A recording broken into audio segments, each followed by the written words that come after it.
We're live and we're rolling. Welcome back to The Real Venture, a fresh perspective on real estate, technology, and business trends for young entrepreneurs by young entrepreneurs. I'm your host, Peyton, joined as always by my co-host, Luke. Luke, what's up, man? What's up, Peyton? I'm doing not too bad. Are you doing all right? I know you've kind of been out and about, and it's been a busy week for you. It has been a busy week. I actually just got back from Florida.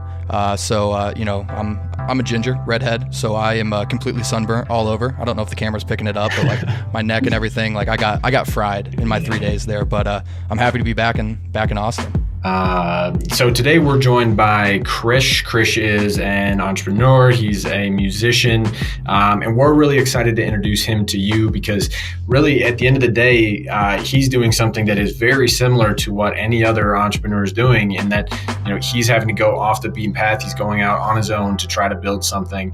And we're really excited to have him share his story with you. So without further ado, Peyton. All right. We are now joined by Krish. Krish, why don't you give us a little bit of background about yourself? Tell us, who you are and what you do. Yeah, I'm Krish. I make music, R&B, hip hop music. I was originally grew up in Michigan and went to the University of Michigan. Music wasn't my end goal at that time. I was trying to become a doctor. I majored in neuroscience and I majored in business. And took the MCAT, did everything. But at the end of the day, after college, after I graduated, I realized that I wanted to do music. And that's when I started pursuing it and learning how to produce, learning how to mix and master myself and write. Because I've always sang ever since I was little. My parents put me in these Indian classical song classes where you would just basically, I had to sing in front of 5,000 people when I was 8. By myself on stage, and I was literally losing my mind because I was so nervous. But I just sort of learned music from that space, and then I had an a cappella group that I had in college, but that really wasn't my thing. And then I just decided, why not? Let me just do it, and it was my passion. And it just became that in fruition after. But yeah, that's a little bit about me. There we go. I love hearing people's origin stories like that because, everybody when they're growing up and going through, elementary school, you're always asked what do you want to be when you grow up, and doctor, astronaut, lawyer. And then you go to school for that. And then I would love to know what the percentage of people that actually do what their degree in college is set up to do. Right. Cause I mean, there's no way, there's an above 60% success rate with actually going down the field you're in. I feel like everybody makes a little switch up like that. So that's that's the story of a lot of people. Yeah, doctor just switch to hip hop artist. Yeah, very common. No, I know a ton of people who majored in finance that are not doing anything related to finance or many other things like that. So and mine is a little more extreme, if you could say that. Especially since it's music versus neuroscience. But I think a lot of people, I'm Indian, so a lot of kids that are sons and daughters of immigrants, they are pushed into that space of becoming a doctor, lawyer, engineer. And once they do it, they realize I'm doing this for my parents and not for myself. And at the end of the day, I got to be happy with myself. And sure, they might not agree with me now, but let me prove myself right so I can give them a reason to believe in me. So it's sort of that whole convoluted atmosphere that you got to fight against. You feel me? Yeah, for sure. So, Krish, kind of taking it just a little bit further with that origin story, can you describe to us kind of the process of now you're a popular musician, but kind of you started out and you had to start somewhere, right? And so what was that like? How did you grow? How did you kind of start with producing and learning about all that stuff? I mean, it's pretty overwhelming, I'm sure. Yeah. So since I did neuroscience and business, I moved out to Austin, Texas after Ann Arbor, and I actually worked at Oracle, and I still do actually. That's my 9 to 5. And basically I realized very quickly that wasn't my passion, wasn't my calling. So as a result, I started doing music after, and I learned how to produce, mix, master. And trust me, at the beginning, it sucked.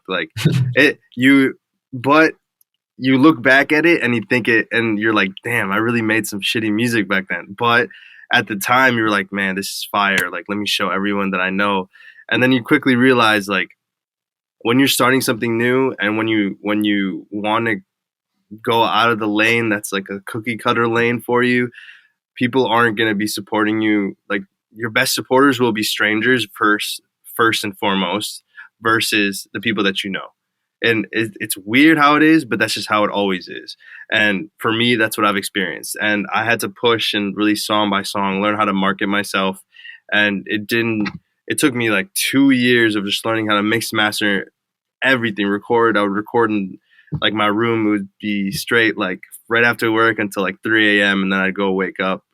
I didn't even sleep. I still kind of don't sleep. It's just part of it. But it's hard. It's hard at the beginning, but I think it's like very similar to many different, like if you're going to try something new and try something that people haven't done as much before, and it's like a new area, like say you become a YouTuber, like that, people aren't going to believe in you until you hit that 100K sub thing. You know what I'm saying? So it's like that type of, you just got to push and write your goals down and figure it out.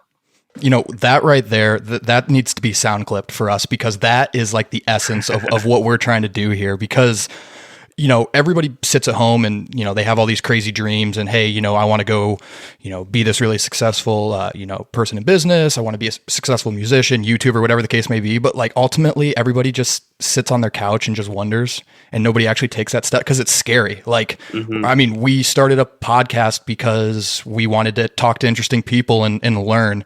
But like everybody kind of like, would make fun of you or, not really be crazy supportive until stuff starts rolling. But like, once you make that leap of faith, then you're golden. Like, to quote Jack Harlow, like the ones who hate you the most look just like you. You know what I mean? Like, it's the people that, that you are with on a daily basis who probably have very similar dreams.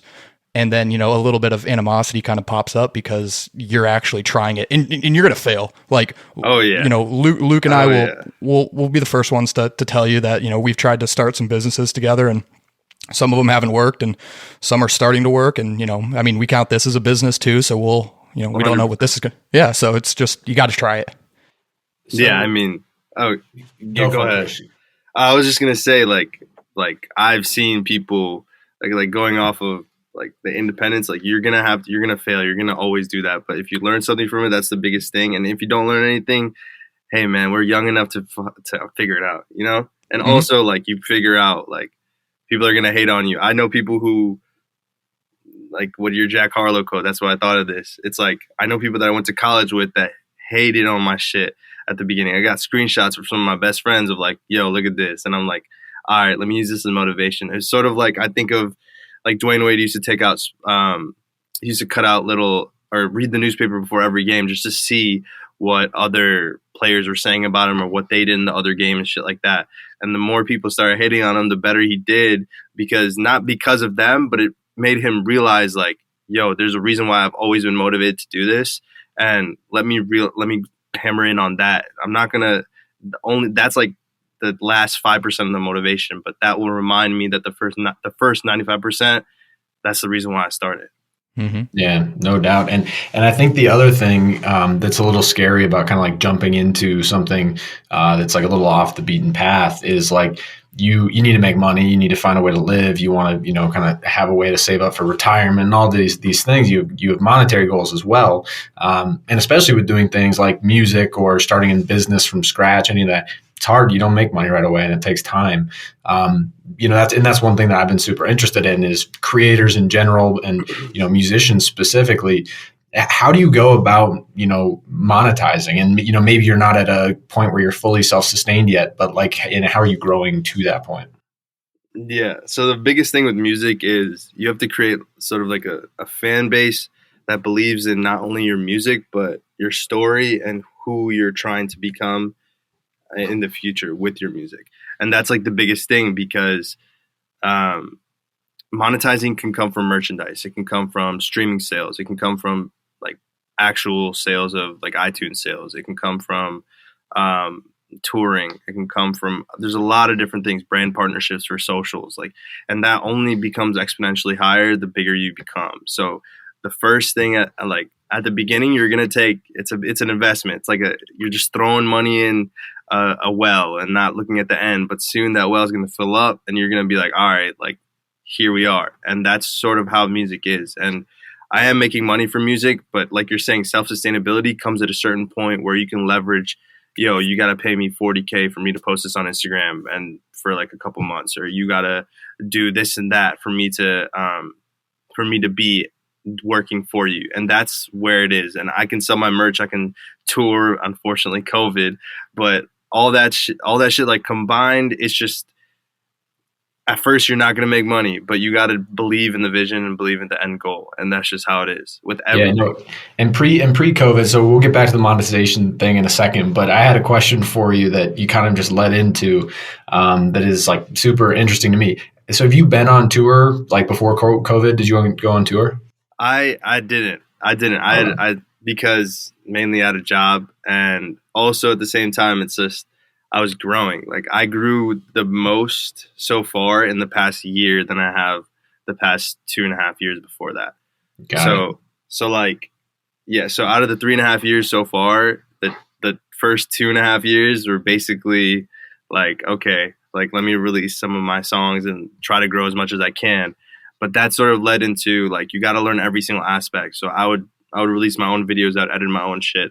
I would try to learn how to catch the attention of people, and marketing is the biggest thing for whatever you do. And if you, for example, you guys should do clips or whatever, I know you are probably going to do that, post them on YouTube, do all the due diligence, and you got to figure out what makes you different and how you can leverage that.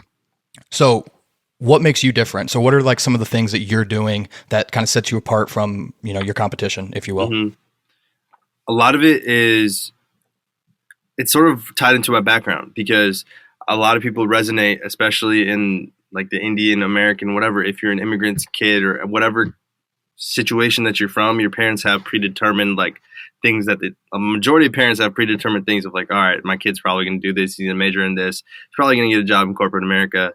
And then he'll go high up in the ranks, become a C-level executive, and that's it.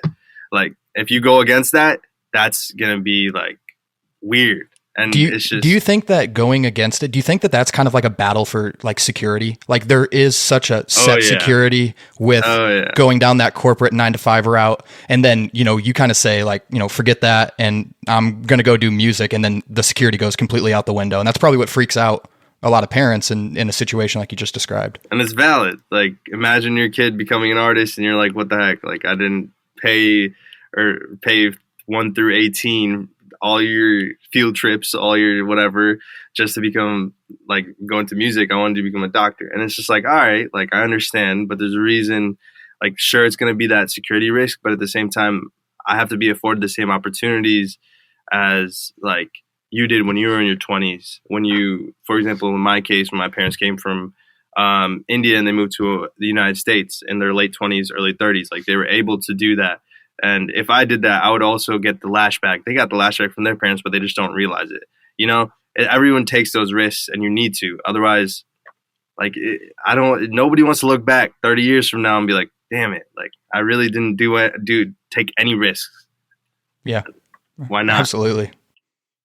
Yeah, no doubt. And so I guess on the touring thing, are you thinking that that's going to be something you're going to be able to do after COVID's done? I mean, obviously you said you've grown more in the last year than the last 2.5. So are you excited for that? I mean, we're coming up here on pandemic ending. So yeah, hopefully soon, man. I don't know how things are going to keep going, especially, I don't know. There's a new strain in Brazil, apparently. Guys, it's over in Texas, though. It's over in Texas. Yeah. It never started in Texas. Yeah, no, it never happened. I mean, it's basically definitely in the plans. I'm going to keep growing as much as I can until COVID ends. And then after that, I'm probably going to do United States tour. And then after that, I'll do a world tour. Or or at least Europe. I don't know how. Absolutely. Get out there, man. Yeah, I don't know how. I got to figure out how. After COVID ends, I'll figure it all out. Yeah, but that's my goal. What's your dream venue to play in? Oh, or not to play in, and to perform in. Yeah. I guess I'd say MSG or maybe the O3. Like it's in England. Mm-hmm. It's just crazy. Those are like some of my, I don't know. Also Staples. I don't know, is it still called Staples? I Yeah. think In it is, LA? right? Yeah. Yeah. That's what, like 40,000 people, but MSG's what, like 100,000? I don't know. It's ridiculous. You gotta Like that. you gotta get Wrigley, man. The best concert I've ever been to is Pearl Jam at Wrigley Field. No And way. you're in Chicago, right? Yeah, right now So- I am. Yeah. Yeah, so that's just right down the road, man. Just, knock on the door and see if you can just make it happen. Soon. That's the goal. Like you gotta, especially with touring and musicians, you gotta build up to it. And like I'm gonna do like 1,000 people venues first, or 400 even, and 400 to 1,000, 1,000 to 5, and you know what I'm saying? So it slowly grows. Yeah, so that's an interesting point. You mentioned this earlier in a couple of ways, but growing your fan base, like that's a kind of probably right now the name of the game. Like that's the most important thing that you can do. We're in kind of the same boat, albeit like way, way, way, way earlier and smaller. But the idea of going from like 10 people who care about you to 100 people to 1,000 people, like what was your process? Is it the same? How has that evolved to growing your fan base? A lot of it's evolved to really explaining my story, because before, like they'll gravitate towards dope music, but then they'll gravitate towards dope music, meaning they'll gravitate towards that one song, and that one song won't give you a returning fan for like 75% of the time. They'll be like, all right, this one song's dope, and then that's it. But what I've learned is like putting out my story, putting out like behind the scenes of music videos, which I recently did, like putting out different like videos that people can connect with and connect with you as a person. And on top of that, your music is dope, because the artists of like the early 2010s are the last of like a dying breed of like a major label really pushed them to like become that sort of status. So I think like Drake, J. Cole, Kendrick, like those are the last of like a dying breed of, these are those figures, and your music was already playing, there's already dope. Like you grew up in an era where CDs were a thing, there's very sparse, like at the beginning of the 2010s, there wasn't as much interaction between fans and like artists, but now there is, and you have to be able to connect with them. So yeah, it almost kind of seems like the format is you have a dope song, it gets everybody in the door. And then if you don't have any supporting substance, i.e. any other good songs on your album or anything that can remotely connect with somebody else, they're just going to leave. Like they might add your one song to their playlist, but they're not going to put the whole album in. Exactly. It's like getting your song in a really dope Spotify playlist by Spotify, but that one song will be cool and you'll get money from it, you'll get streams, some fans. But if they check your page and you only have like one other shitty song, it's not going to work. And if they check your socials and you're like only posting cover arts of your music, that's not going to work. Like they're not going to connect with you. But you can figure it out. You just got to do it by yourself. I'm sure that's an iterative process. You kind of just figure it out as you go a little bit. Yeah. You'd mentioned like there's a lot of different income streams that you have, like as a an artist. You'd mentioned like streaming and merchandise and a few others. And you're doing this all alone, right? And so like, how do you manage all of that stuff, right? Like, is it like Excel sheets and a bunch of random things, or are there more like formal tools and whatnot that you use? Honestly, everything's on like Google Sheets or my Notes app on my iPhone. A lot of the good, like, for example, with merch and other like touring and stuff like that, 90% of the game is connections, man. Like you gotta be able to find the right reseller, the right person that will get you in the door, and maybe they make merch for a bunch of different artists, and they're like a really dope person themselves. They can give you an introduction to an artist that you would never have done music with before. And like I usually like with everything, like I realized that this past year, like you can do as much hard work as you can in your room alone, and you can market as hard as you can, but the same person who did 10% of the work that you did, but they knew the right person, they're going to get 10 times as far as you, because they took the time to use that whatever connection that they have from either a family friend or someone that they work with to get to that point. So, yeah. At the end of the day, like you said, it's all about networking. Like, and the one thing I want everybody to understand is like, if you have connections like that through family and friends, like you're not cheating by using that. It's a disservice to yourself and to your brand and whatever company you're trying to do if you don't. So like, I just, I kind of hate that people are always like, oh, I can just do it all on my own. Like, no, take advantage of what you have, in front of you. I mean, that's a blessing in itself. Leverage it. And if you don't, then, shame on you kind of thing. And it's not going to all come in at once. Like, no. For example, you're going to have to put in the work and do shit by yourself. But people who say they did everything by themselves, that's pretty selfish of them to say, because there's someone that connected them with someone to get to a certain place. There's someone who gave them, for example, in the music space, a great recommendation to someone who writes blogs, and they got them onto there, and then they got featured on Apple Music, and then they did all that. Like, there's many different levels, and your music can be dope as hell, but if you don't have those connections, it's not going to click. Yeah, man, that we're kind of learning some of that as well. So I've heard from the grapevine, I guess, that you're interested in crypto, non-fungible tokens, to be more specific. Yeah. I'd love to get into that. I mean, I've been pretty into that for a little while now.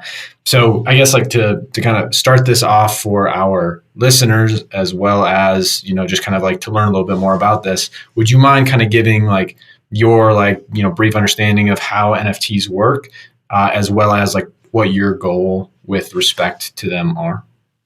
Yeah. NFTs are really cool because they let you monetize things that were basically controlled by certain figures in the creative industry. So, for example, with art dealers, there's certain art resellers, and Mona Lisa can sell for this much, but how much can a digital version of it sell for?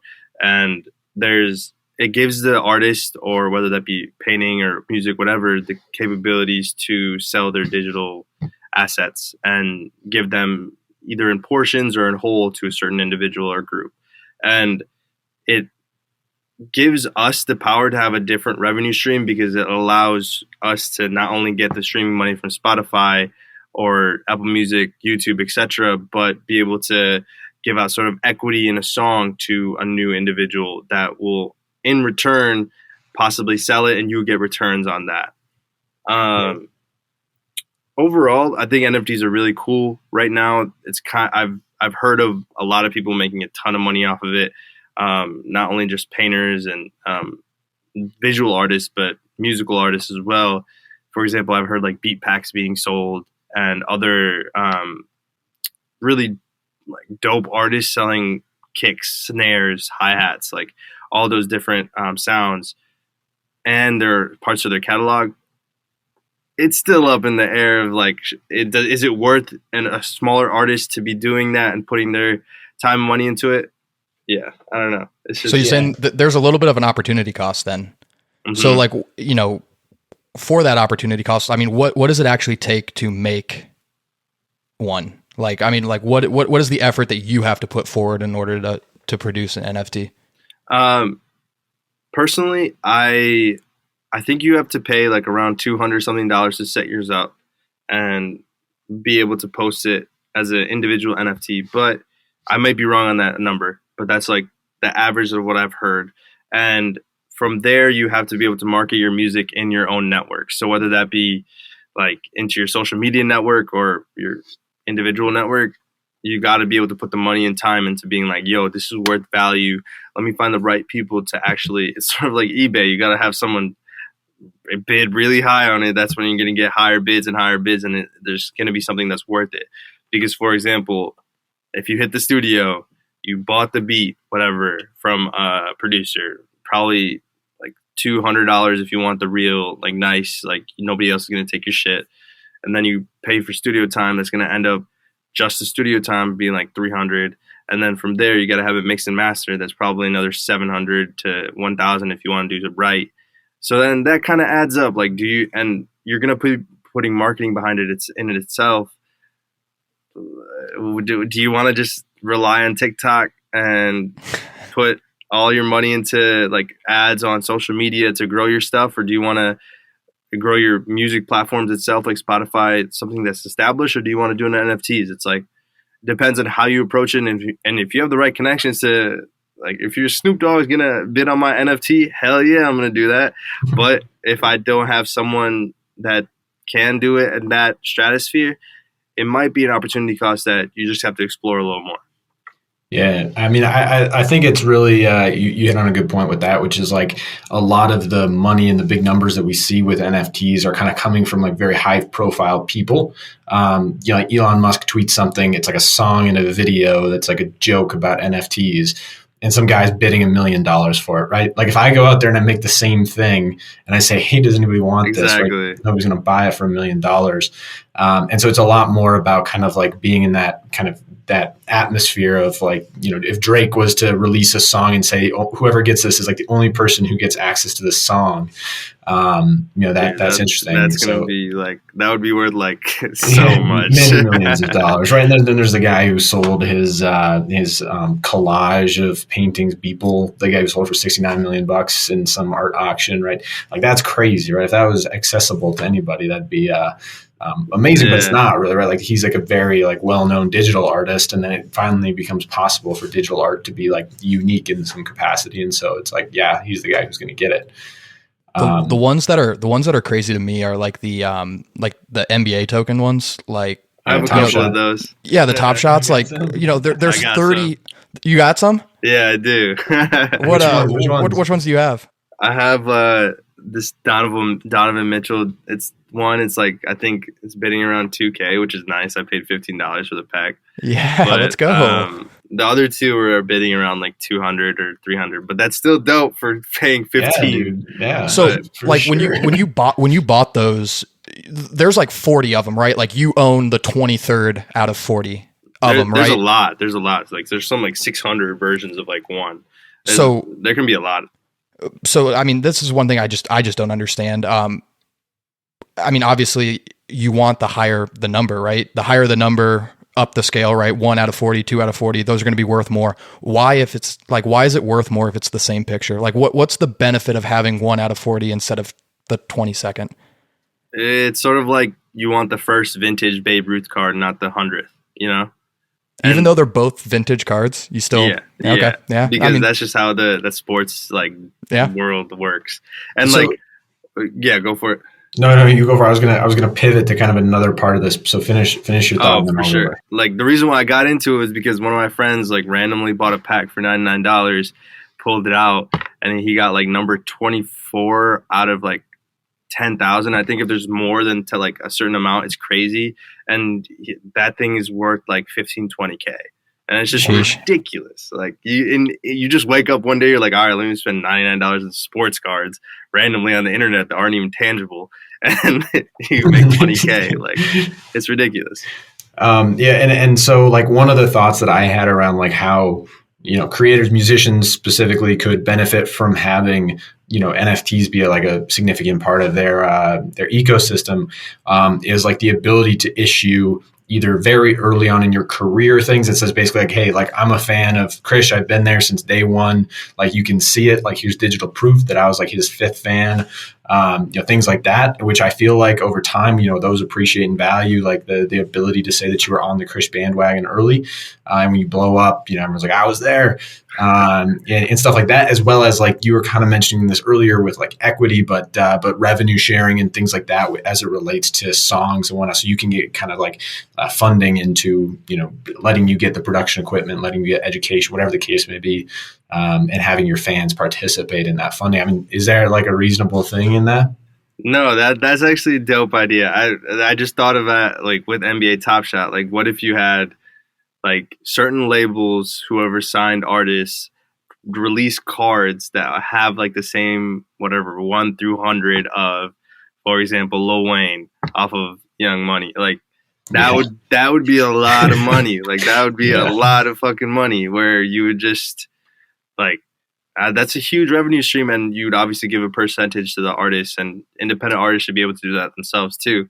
I think that's dope. There's also this audio streaming service. I think I mentioned it prior to when we started, was where you can just post your music onto a streaming site, which is dedicated towards like crypto, and you get audio crypto from it, which is on certain exchanges, which is sort of like the NFT route of like, hey, I want to be able to control 100% of my music and get the right royalties for it. Yeah. The thing that would be really cool about like getting that token to say that you're like, everybody's like, oh, I discovered that person like before you did, right? Like that's like a conversation you have with your friends, but like now this is like actual proof. You're like, no, like legit, I was the 14th person to get this like ever. The other kind of use I potentially see, so like, artist releases their album, there's 15 songs on it, and then they come out with like that deluxe track or like that bonus one. I mean, like almost you could set it up in a way that, if you like listened to the 14 songs like a certain amount of time, then like you're eligible to actually listen to the bonus track. So it's not like somebody's just like skipping all that just because they want to hear that one song. You actually have to like contribute to the artist financially in order to even be, rewarded with that kind of thing. I'm sure Audios can do that.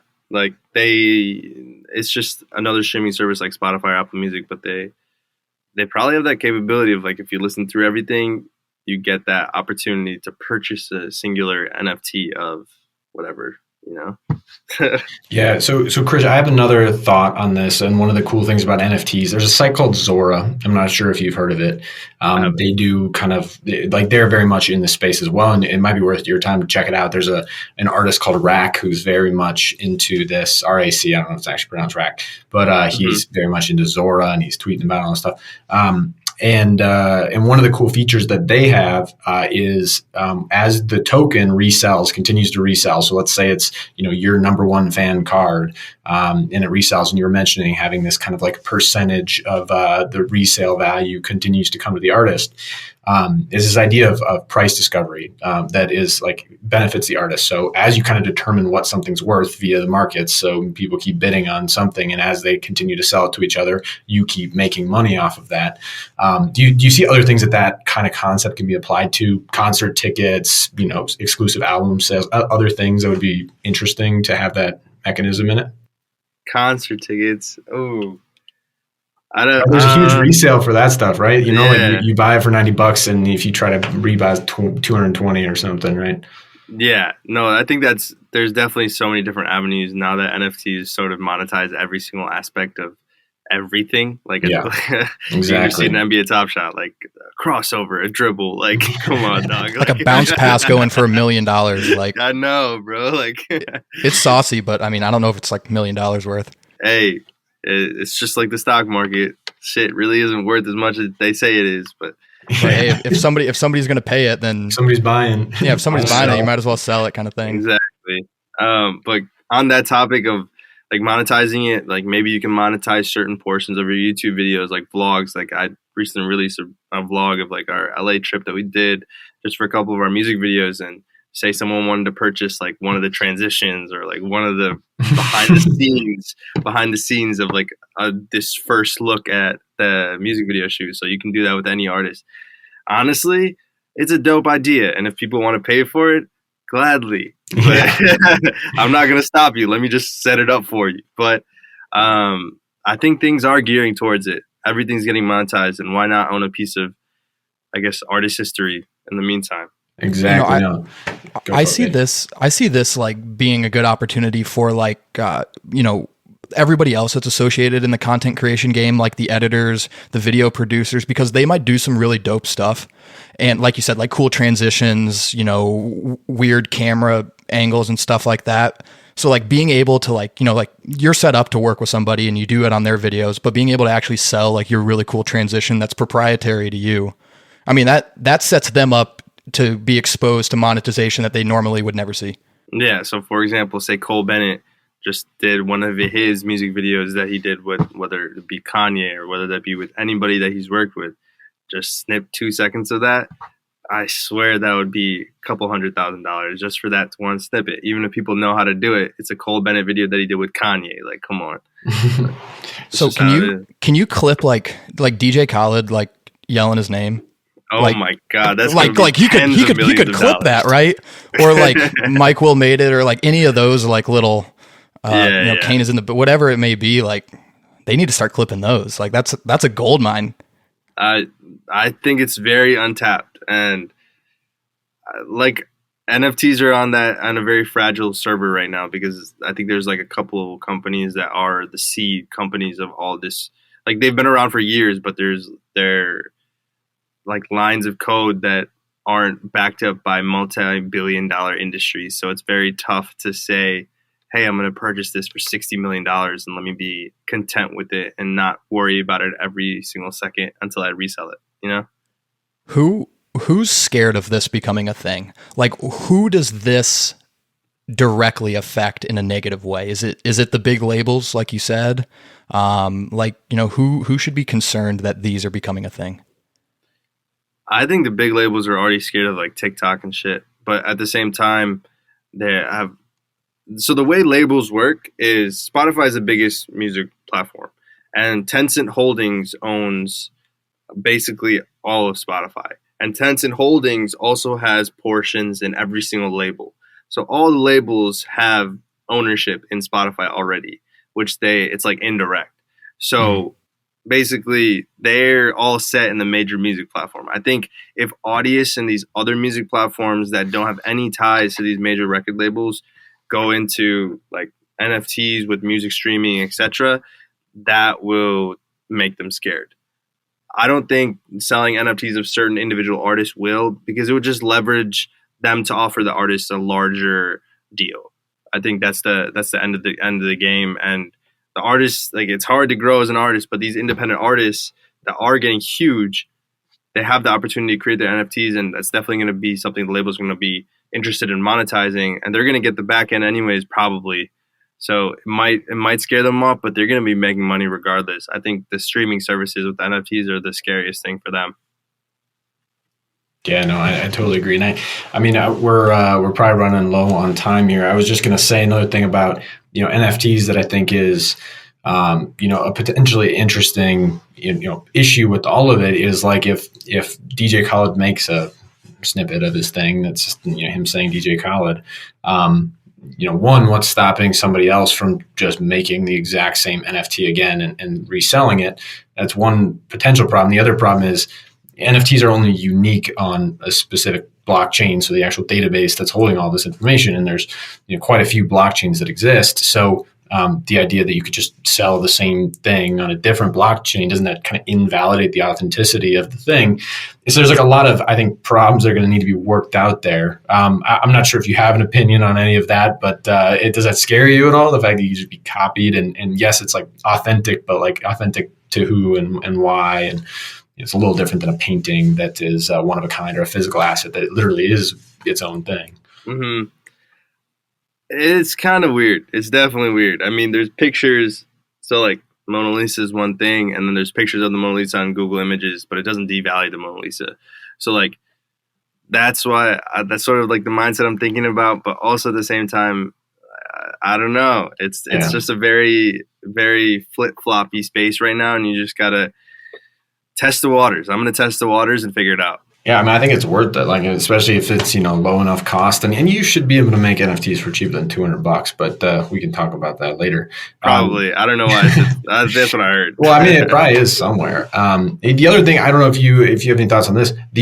So like for NBA Top Shot, right? Like the video that is like in that NFT is owned by somebody, right? It's owned by the NBA. And so, right. So if the NBA says like, okay, Dapper Labs, the people who run Top Shot, like we don't want to deal with you anymore. Like next year, they're like, okay, screw this NFT thing. Like we're not making enough off of it or whatever. Like what happens to your video? Like your $15,000 video is just like gone, right? Because the NBA owns it. Yeah, so it's what like happens? The same thing with the servers, right? Like if the guy who bought that painting for $65 million could be gone tomorrow. If something happens to the company, I don't know. Let's ride the train while we can. Yeah, it's fun. Hop on the bandwagon until it falls over. Yeah. No, I think it's awesome. Peyton, any other things? We don't want to take too much of your time, Krish. We appreciate all of it. Of course. No, you're good. No, Krish, I just, I want to thank you so much for hopping on today and talking with us. It was a blast. So where, for everybody that's listening, go ahead and plug your social media. Where can they find you? Where can they listen to you? Where could they potentially maybe buy an NFT in the future from you? I mean, Yeah, you can find me. All my socials are at Krish, which is KRISH _ records, RECORDS. You know how it is. And you can find all my links on my socials as well. You can just search Krish on the streaming services. Might be hard just because there's a lot of Krishes, and I had to beat out a lot of Krishes to be where I'm at right now. But you can always find me on socials, and from there you can stream me. I mean, I don't know about you, Luke, but I actually really enjoyed that conversation. I thought that was a blast. Yeah, no, he's got a lot of interesting perspectives. I love the fact that not only is he kind of like on the growth stage of his business, but he's also like, you know, very much into kind of trying new things. Hence the NFTs, and you know, he's going to be starting touring here soon. It was a lot of fun. And you know, and then ultimately, like, just the essence throughout the entire, the entire interview. I mean, like, dude is a grind boy. Like, he is, like he said, you know, he finishes 9 to 5. He goes and he works on music to 3 a.m. Rinse, repeat. I mean, that's the spirit of an entrepreneur. And you know, I thought he did a really good job of laying out, you know, success won't come instantly. It's going to take a lot of work. And then I also thought, like, his personal story about, you know, deviating from the path that was expected by his parents, for example. And, you know, kind of losing that security of the typical 9 to 5 corporate job and going out and doing his own venture. I mean, like, for me, even, right? Like, I mean, I think about what he's saying, and it's exactly kind of the same experience that I've had, in that, like, you know, I'm choosing to do something that's not going to work at Google or Salesforce or one of these, you know, huge tech companies. And I'm just instead deciding to kind of try to make it on my own and, you know, build up businesses to kind of keep myself going. And, you know, family, friends, all of it's kind of like, why? Like, what are you doing? And so it's, you know, yeah, you said it, you know, the ones that look like you hate you the most. The Jack Harlow song, I don't remember the quote, but yeah, it's 100% accurate. Yeah, no, I mean, this was a great episode. You know, shout out to Krish for joining us today, and you know, most importantly, thank you for you know, all the listeners. I mean, you guys have been awesome. We've rolled out. This is going to be the 4th episode, and you know, we've had a tremendous amount of support from all of you guys. You know, you guys are writing in. We're almost at 40 reviews on the Apple Podcast, which is insane. So we appreciate all of those. Continue to like, subscribe, follow, all of those different things, because it really helps out the podcast. Yeah, no, and, for sure. And you know, lastly, you know, continue the conversation with us on all of our social media. All the links will be below in the description of the episode, either on Spotify, Apple, or wherever else you consume it. And then now that, you know, we got our video up and rolling, all of this will be on YouTube. You'll see all these clips and stuff. So you know, continue the interaction, and you know, we look forward to seeing you guys out there. Keep it real, everybody.